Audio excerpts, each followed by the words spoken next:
Many people don't know what a deed is. We will say deed of assignment, deed of this, deed of that. But we don't know what a deed actually is. What is a deed? Hello viewers, my name is Uzoka Charles Afamefu. I am the head of Legal Amocham Properties and Homes Limited. A deed is an evidence of an agreement between two or more parties. A deed comprises whatever a business relationship between two or more persons. A deed must be sealed and delivered by the parties who are bound by it. And also they did compare the business relationship between two parties or more.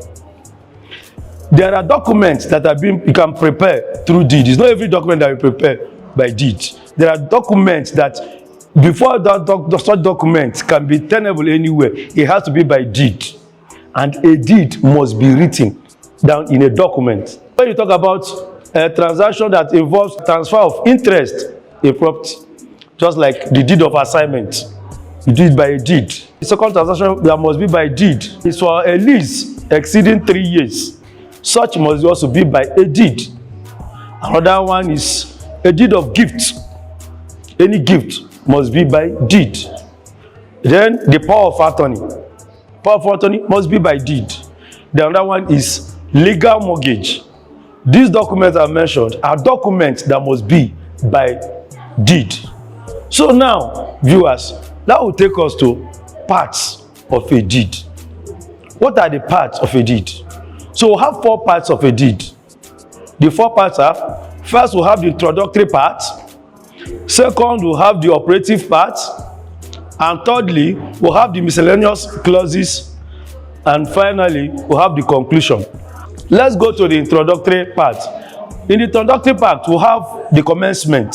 Commencement describes the type of transaction the parties want to go into, the type of deed. Where, for instance, you see deed of assignment. You see this deed of assignment.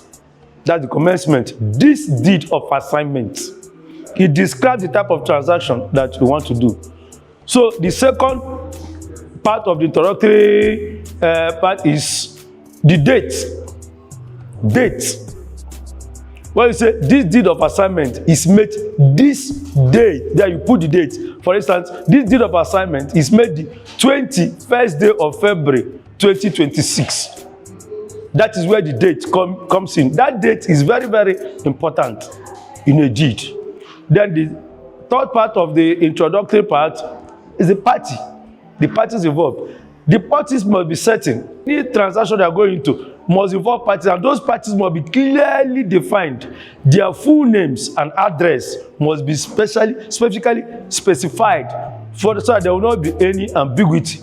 For the issue of clarity, anybody that does not have any business in that deed cannot claim under it. Those that can claim under such deed as only those, the heirs of the assignor. That means when assignor, I mean the vendor. Only those are the heirs through him. Those that can claim through him. Anybody that don't have any business cannot sue or cannot claim under such agreement. For instance, I want to talk about the parties. We've said that this deed of assignment made this 21st day of February 2026. Now, parties come, you say, between Mr. A and Mr. A of, then you put the address of the person, then at his heirs, then you put the designation, either the assigner, depending on the terms of transaction, the type of transaction you're doing. If it's deed of assignment, the assigner, you put that. If it is a legal mortgage, say the mortgagor. Designation will depend on the type of deed that you're doing. Now, after that, okay, we say this deed of assignment, this 21st day of February 2026, between Mr. Okeke Okafor and his heirs, blah blah blah. Don't forget the address on the one part, and then you talk about the second party also on the second part.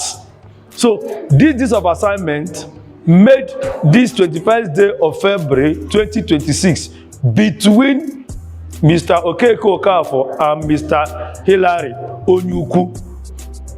blah, blah, blah, on the second part. Now, we'll now go to the final part of the introductory part, which is the recital. The recital, we have two types of recital. We have the narrative recital and we have the introductory recital. The narrative recital, it gives you the history of the property, how the current owner got to acquire such property. Like if it's from his parents, for whichever way it came from, you get it. That's what the narrative recital would tell you. For instance, the assignor is the beneficial owner of the said property, which he acquired through a C of O, dated so and so date, or through a deed of assignment. That it must have a description. It must show how such property came to be in the possession of that owner. Now, the other part is the introductory part. Introductory part is the part that introduces the new transaction that the assignor and assignee, as the case may be, depending on the transaction they have.